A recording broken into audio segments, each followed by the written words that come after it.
Hello everyone, good morning. আজকে একটি বিশেষ দিন। আজ আমার লাইফের প্রথম ইলেকট্রিক গিটার সেটি কিনতে যাচ্ছি কলকাতা। তো এখন বাজে 5টা, আমার 5টা 39-এ ট্রেন, ফার্স্ট প্যাসেঞ্জার। তো আমি এখন বাড়ি থেকে বেরোচ্ছি কাশিমবাজার স্টেশন উদ্দেশ্যে। তো লেটস গো, আবার স্টেশনে গিয়ে দেখা হচ্ছে। তো চলে এলাম কাশিমবাজার স্টেশন। এটা বহরমপুরের একটি স্টেশন। তো আজ আমি যাচ্ছি কলকাতার এসপ্ল্যানেড। একটি বিশেষ মানুষের সঙ্গে দেখা হবে, তখন আমরা দুজন একসঙ্গেই যাব গিটারটা কিনতে। তো তখন দেখতেই পাবে কে সেই বিশেষ মানুষ। তো যাওয়া যাক।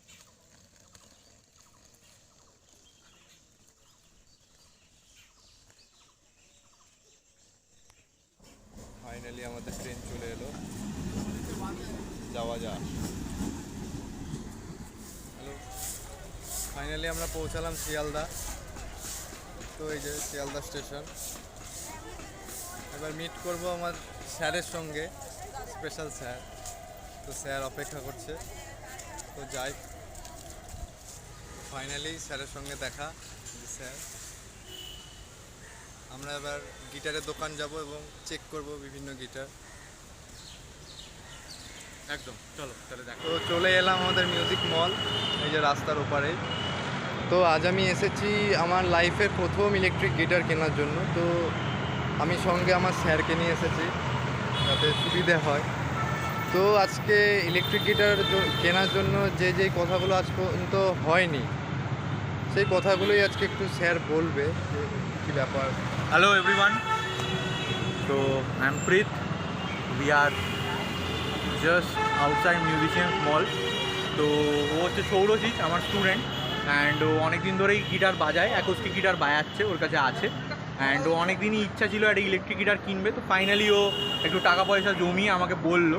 তো তখন আমি ওকে বললাম যে চলো একটা ভিডিও বানাই, একটা ব্লগ বানাই, যাতে আমাদের এই মেমোরিটাও থেকে যায়। প্রথম একটা ইলেকট্রিক গিটার, এটা খুব স্পেশাল মেমোরি। এরপরে তো তোমার আরও অনেক গিটার হবে, কিন্তু আজকের যে এক্সপিরিয়েন্সটা, এটা কিন্তু তোমার আর কোনো দিন হবে না, তুমি যতই গিটার কিনে নাও। ফার্স্ট টাইমের একটা ব্যাপার হয়। তো আমরা এই ভিডিওটাতে কিছু জিনিস একটু ডিসকাস করব, যেগুলো একটু আমাদের মাথায় রাখা উচিত গিটার কেনার বা নতুন কোনো ইনস্ট্রুমেন্ট কেনার আগে। ঠিক আছে, যে কিভাবে গিয়ে কথা বলতে হবে দোকানে, বা কি জিনিস চেক করলে সুবিধা হতে পারে। ঠিক আছে, তো আমার এখনও মনে আছে আমি যখন নিজের প্রথম ইলেকট্রিক গিটার কিনেছিলাম, তো আমি অনেকভাবে ঠকে গেছিলাম তখন। মানে যেহেতু আমাকে কেউ গাইড করার ছিল না, তো সেই জন্যই আমি এই ভিডিওটা বানাচ্ছি, যেন আরও যারা মিউজিক লাভার আছো, গিটার লাভার আছো, বা যারা গিটার শিখছো, গিটার কিনবে, তাদের যেন একটু সুবিধা হয় কিছুটা আর কি, আমরা যেটুকু করতে পারি। তো ফার্স্ট অফ অল আমি যেটা বলবো সেটা হচ্ছে, ধরো ও একটা দোকানে গেল, এবার ও একটু বিগিনার, এখন ও নতুন গিটার বাজাচ্ছে। তো ও কী করবে, গিয়ে হয়তো একটু ভয়ে থাকবে, বাবা কী বলবো, এত বড় দোকান, এত কিছু গিটার, একটু হয়তো মানে ভয়ে ভয়েও কথা বলছে। বা একটা গিটার ওকে দিয়ে দিল, ওর হয়তো গিটারটা পছন্দ হচ্ছে না, বাট ওরা বললো যে না না এটাই ভালো, বা গিটারটায় কোনো একটু কিছু দাগ ফাগ আছে, এইটা তো হয়। তো এইগুলোকে অ্যাডজাস্ট করলে কিন্তু হবে না। স্মার্টলি দোকানে যেতে হবে, গিয়ে বলতে হবে যে আমি গিটার কিনতে এসেছি, আমার বাজেট এই, আমাকে গিটার দেখাও। তারপরে গিটার দেখে প্রপারলি টাইম নিয়ে বসে চেক করে, কেউ যদি তোমাকে তাড়াহুড়ো দিতে আসে, তাহলে তাকে বলবে যে আমি মানে টাইম নিয়েই ব্যাপারটা করবো, এত তাড়াহুড়ো প্লিজ আমাকে দেবে না। তো টাইম নিয়ে গিটারটাকে নিয়ে কালার সিলেক্ট করে, যে এই কালারটা তোমার পছন্দ হচ্ছে, বাজিয়ে ভালো করে অ্যাম্পলিফায়ারে লাগিয়ে যা যা চেক করা উচিত, তোমার যদি 5-6 ঘন্টা ধরেও চেক করতে ইচ্ছে হয় তুমি করবে। তোমার কিন্তু উদ্দেশ্য এইটা না যে দোকানদারকে মানে খুশি করার, ঠিক আছে? তোমার উদ্দেশ্যটা হচ্ছে কি, যারা ভালো গিটার কেনার, মানে আমার এই প্রাইসটার মধ্যে যেন সবচেয়ে একদম বেস্ট গিটারটা যেন পাওয়া যায়। আর তোমার যত গিটার দেখার তুমি সব চেক করবে, ঠিক আছে? স্মার্টলি কথা বলবে, কেউ কিছু বললে গায়ে বেশি লাগাবে না, ঠিক আছে? কারণ এটা তো ইন্ডিয়া, মানে আর বেশি কিছু বললাম না, ঠিক আছে? তো এখানে নিজের ভালোটাকে নিজেকেই বুঝতে হবে। ওকে, তো আর বেশি কথা বলছি না, আমরা দোকানে যাই, আমরা একটা দোকানেও ব্লগ বানাবো, অ্যান্ড কী কী জিনিস দেখতে হবে আমরা এলাবোরেটলি ওখানে গিয়ে ডিসকাস করে নেব।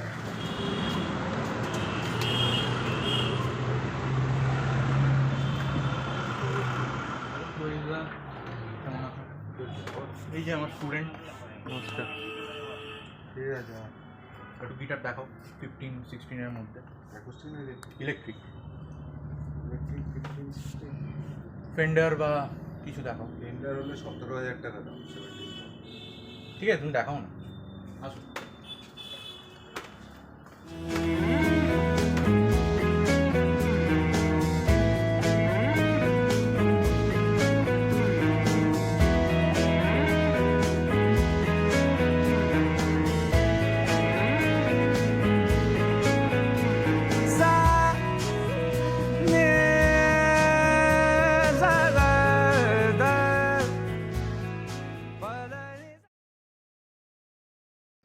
আমরা দোকানে দেখলাম ফেন্ডার, ইয়ামাহা প্যাসিফিকা,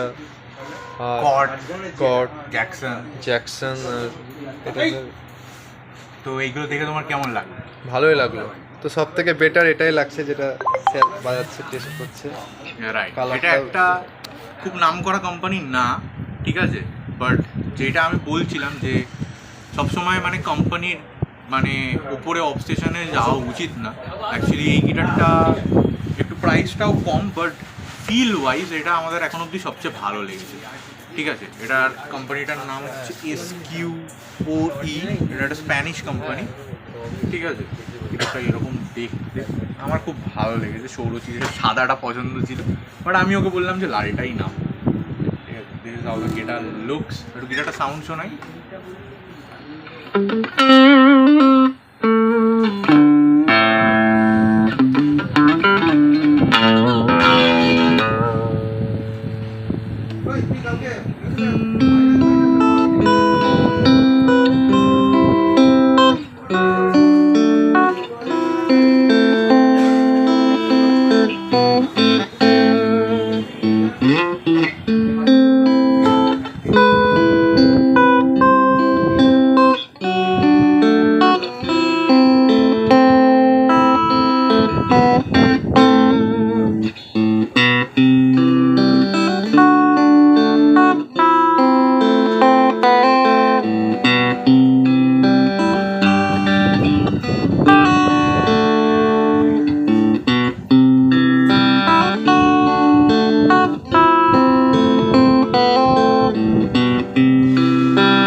এটা একটা ক্লিন সাউন্ড। ও এইটা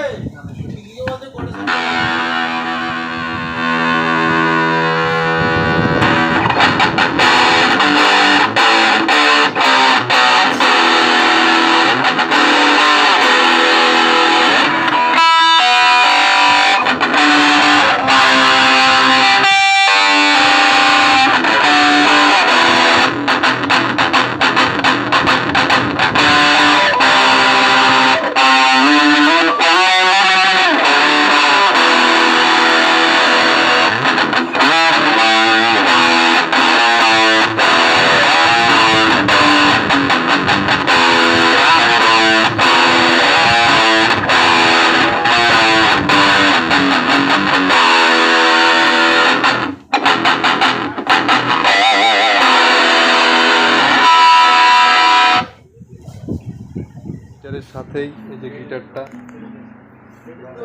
তো এই গিটারের সাথে আমি একটি অ্যাম্পও নিলাম স্ট্রেঞ্জারের,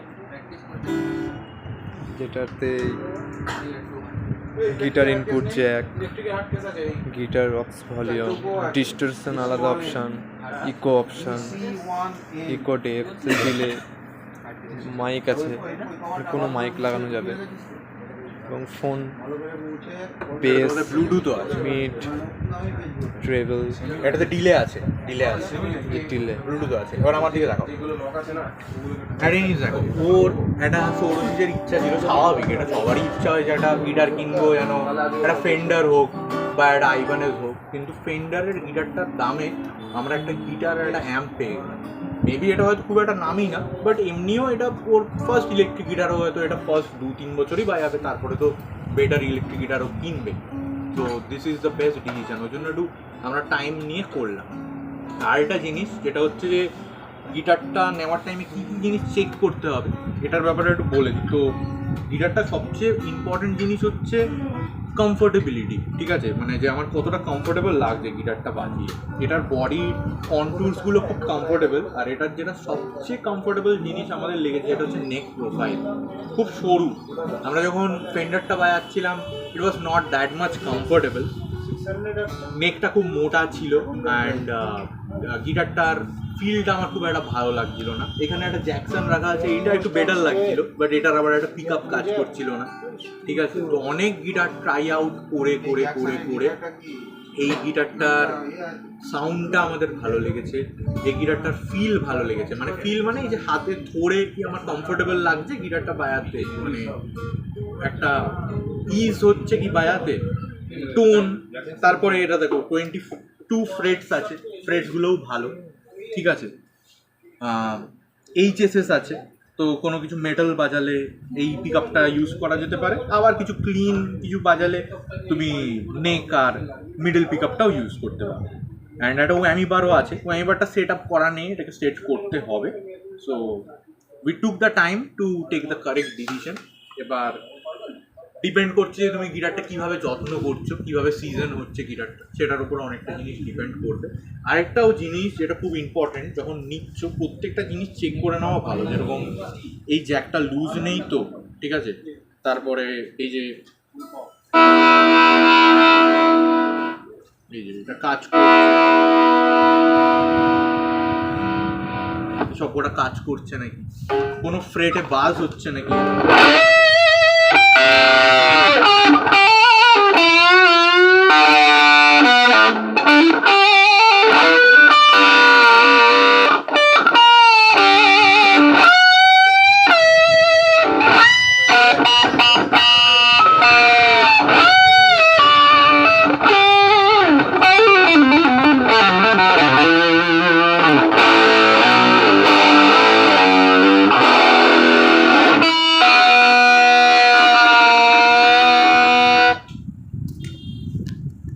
গিটারের সাথেও আমাদের একটা জিনিস হলো স্ট্রেঞ্জারের অ্যাম্পলিফায়ার, যেটা আমরা আশাই করিনি।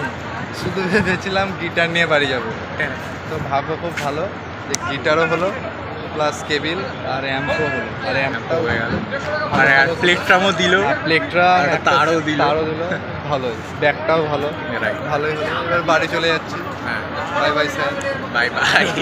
ভালো করে শেখো, মন দিয়ে ফাটিয়ে বাজাও গিটারটা, ঠিক আছে, চলো।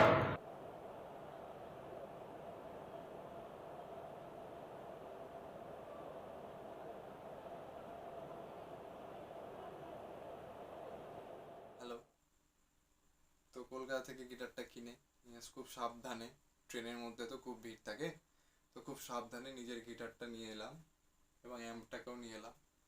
তো গিটারটা যতটা সুন্দর দেখতে, সাউন্ডটাও কিন্তু মানে বলে বোঝানো যাবে না, এতটা সুন্দর সাউন্ড এই বাজেটের মধ্যে, খুব সুন্দর সাউন্ড।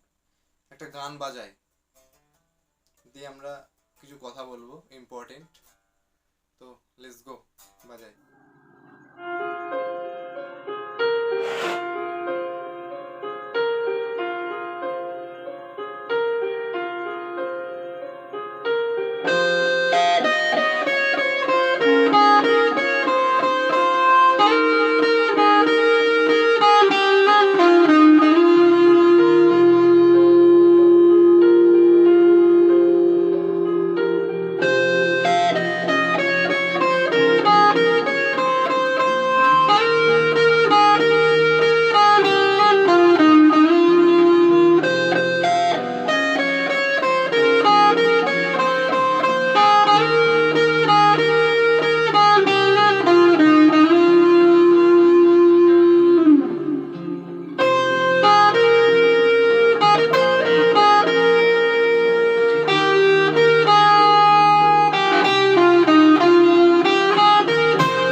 এটা তো আমার লাইফে ফার্স্ট ইলেকট্রিক গিটার।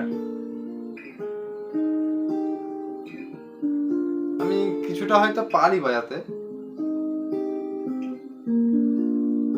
সেরকম নয়,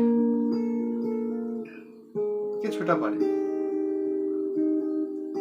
তো ইলেকট্রিক গিটার সম্পর্কে যে ধারণা, কারণ এটা তো একটা ইলেকট্রনিক্স জিনিস, অ্যাকোস্টিক হলে আলাদা ব্যাপার, কাঠের, সেটা যেহেতু এটা ইলেকট্রনিক জিনিস, তো এই জিনিসটা কিনতে গেলে একটা এক্সপিরিয়েন্সের দরকার হয়। কেমন কি হয়, গিটারের যে পিক আপ থাকে, ইলেকট্রিক যা যাবতীয় জিনিস সব থাকে, এগুলোর কিন্তু ধারণা সবার খুব ভালো থাকে না। তো ওই জন্যই আমি আমার স্যারকে নিয়ে গেছিলাম ইলেকট্রিক গিটারটা কেনার জন্য। তো স্যার দেখে এই গিটারটা আমাকে চয়েস করে দিল, বললো সৌরশী সেই গিটারটা সব থেকে বেস্ট এই বাজেটের মধ্যে।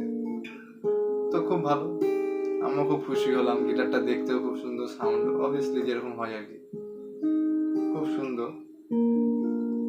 তো এটাই বলবো যে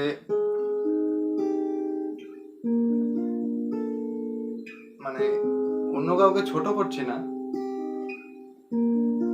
যে স্যার আমাকে গিটার শেখায় বা সবাই শিখি আমরা ইনস্টিটিউট জিয়াগঞ্জ, তো এরকম স্যার মিউজিকের মানে খুব কম পাওয়া যায়। এরকম স্যার, যে স্যার নিজের দায়িত্ব, যেটা কিন্তু তার কাজ নয়, ওকে, তার কাজের বাইরে এটা,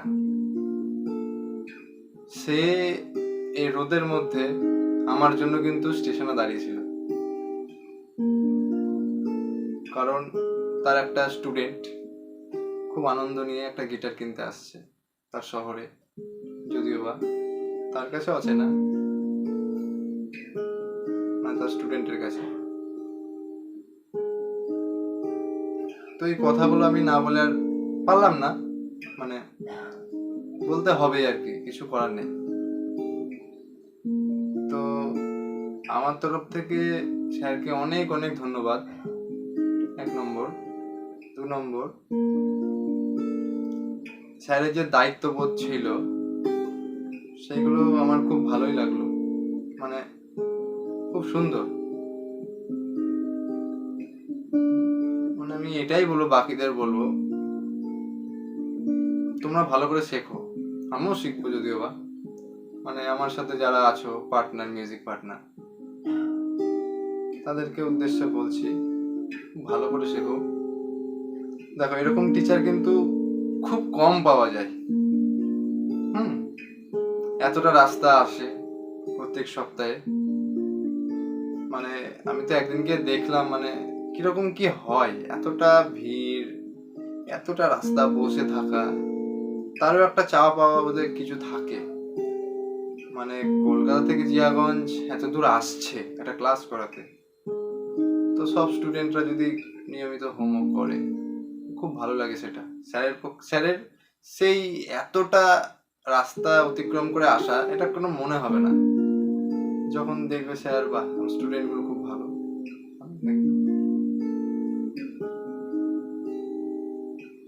তো যাই হোক, গিটারটা ভালো পেয়েছি, মন দিয়ে প্র্যাকটিস করতে হবে, এই একটাই রাস্তা, এর বাইরে কিচ্ছু নেই। তো খুব সুন্দর গিটার, খুব সুন্দর দেখতেও গিটারটা, তো ভালো করে বাজাবো। স্যারকে অনেক ধন্যবাদ আবার। তো যারা প্রথম ইলেকট্রিক গিটার কিনতে যাবে বা ভাবছো কিনবে, তো আশা করব আমার এই ভিডিওটি খুব ভালো নয়, নর্মালি ভিডিও, হাইফাই না, এই ভিডিওটা অনেক হেল্প করবে।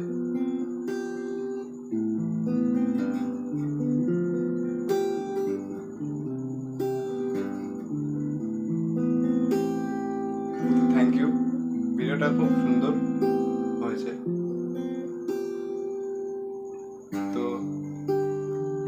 সবাই খুব ভালো থাকো, সুস্থ থাকো, মন দিয়ে প্র্যাকটিস করে যাও, প্র্যাকটিস ছাড়া গতি নেই,